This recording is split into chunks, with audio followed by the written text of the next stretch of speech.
Hello everybody and welcome to another video. Today we're going to be talking about Boxing Day, which I know is coming up, and I wanted to give you some information about how retailers use marketing to make you buy more. And so this is just a way to make sure that you're not being manipulated over Boxing Day sales. So I'm going to be talking about the marketing strategies used, some specifics to online shopping, and how to avoid being manipulated by these marketing strategies. Boxing Day will look a lot different this year, and I don't know where you're watching this from, but specifically in Ontario, the entire province is going into lockdown as of Boxing Day morning. And so this does have some different implications for our shopping this year. It means that most of our shopping will be done online. Some stores have actually started their sales early, starting as early as December 24th and continuing for a while. In some stores, Boxing Day has become Boxing Week. In others, it's become Boxing Month. So we've gotten a lot more time to do our shopping, and that means a lot more time for self-reflection and for really thinking about whether or not you need to spend the moolah. So that is what we're going to be talking about today. I want to get into whether or not Boxing Day sales are worth it, whether or not you are being manipulated, and whether or not you should buy all that you're buying. So if any of that sounds interesting to you, make sure that you stick around for the duration of the video and that you give the video a thumbs up below. And if you feel so inclined, make sure that you subscribe to see more. All right, I think we can begin and get right into the video.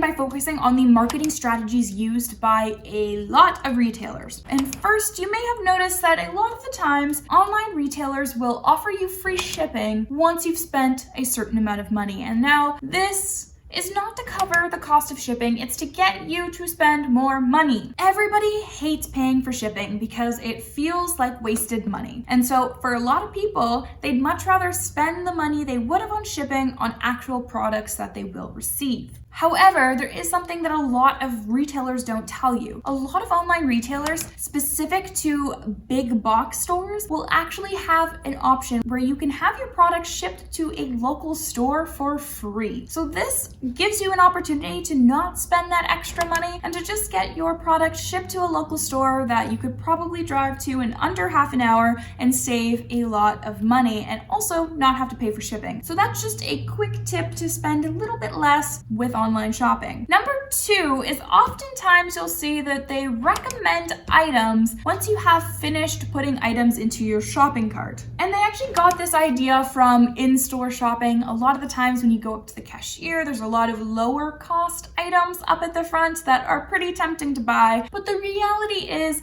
you probably don't need an extra pair of socks.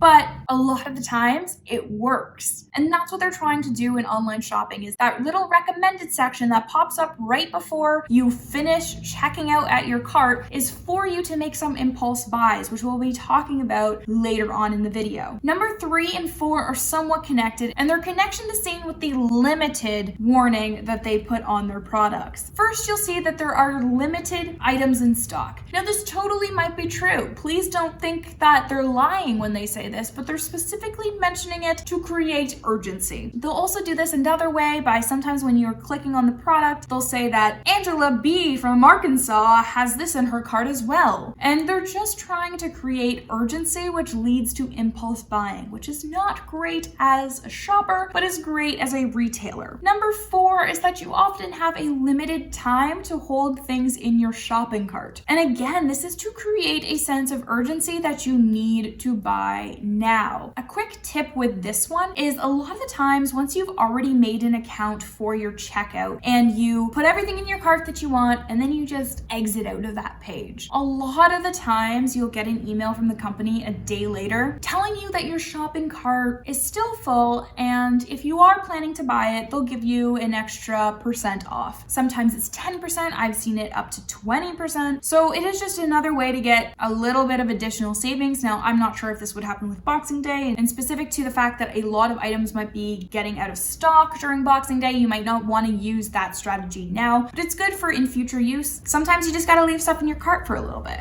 And now I want to get into how to stop being manipulated by online retailers. And you can do a couple of these strategies. Number one is you really want to avoid impulse buying. And online shopping, or shopping in general, is set up in such a way that the retailer wants you to buy impulsively. That's how you spend the most amount of money. To avoid this, one, you want to create a budget. And so before Boxing Day, before you go shopping, you need to figure out what you can afford to spend and have that be your budget. So let's say, just for example purposes, you are willing to spend $100 on online shopping this Boxing Day. And you go about your shopping, you buy what you want, you buy what you need, and then you realize that you have $25 left in your $100 budget. And now the recommended page pops up and you see some cute thing that you do want, that you think, hey, I could be happy if I had that. If you have space in your budget, go ahead, buy it. And yes, I'm here telling you to buy something you probably don't need, but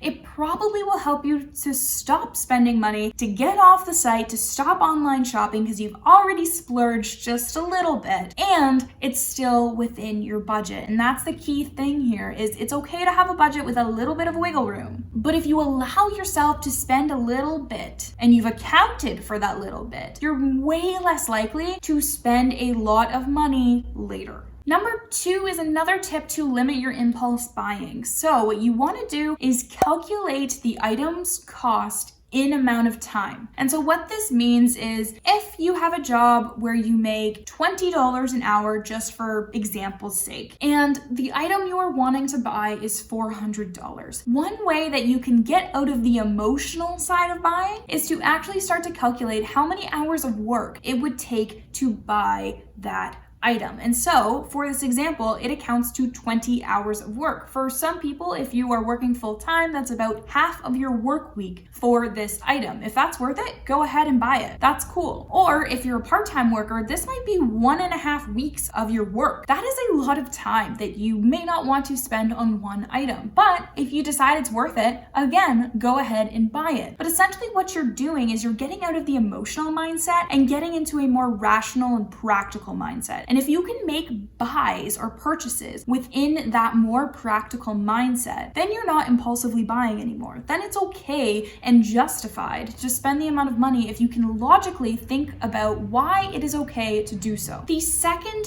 thing that you can do to really help avoid being manipulated when it comes to online shopping is to wait. And now this may seem strange when Boxing Day is known for its urgency. It may be the best time of year to buy things. Usually items are the cheapest they're gonna be for the rest of the year, and now that is key, for the rest of this year. And so you want to buy, and that makes sense. However, it really depends on what you're buying. If it is a product that is going to run out of stock, yes, that urgency makes sense. If, however, it's something that you want but don't necessarily need. And what I mean by that is maybe you really love the coconut snowball candle from Bath & Body Works or something like that. Just an example, I completely made that up. I don't know if that exists. You really, really want it. You think it smells awesome. But a couple months down the road, you're not still going to be thinking about that candle. Now, if you are, then go ahead and buy it. That's okay. But if it's something that you probably will forget about in a couple of months, but right now you really want it, you think it would really make you happy, then what I'm gonna say is wait. And that is because seasonal products, by their very nature, will go on sale on Boxing Day because the retailer is trying to get rid of them. However, if they do not sell all of their stock during this Christmas, during Boxing Day, before the end of 2020, then their product is almost useless to them. Retailers make seasonal products for that year. Now that we've moved on to 2021, they're going to be the same price as Boxing Day, if not significantly cheaper than Boxing Day sales were. They're probably gonna go into clearance, they're probably gonna be final sale, but there's a chance they're gonna be cheaper. And so if it's something, like I said, that you want, don't necessarily need, wouldn't necessarily miss, then wait a bit. You might actually end up saving money.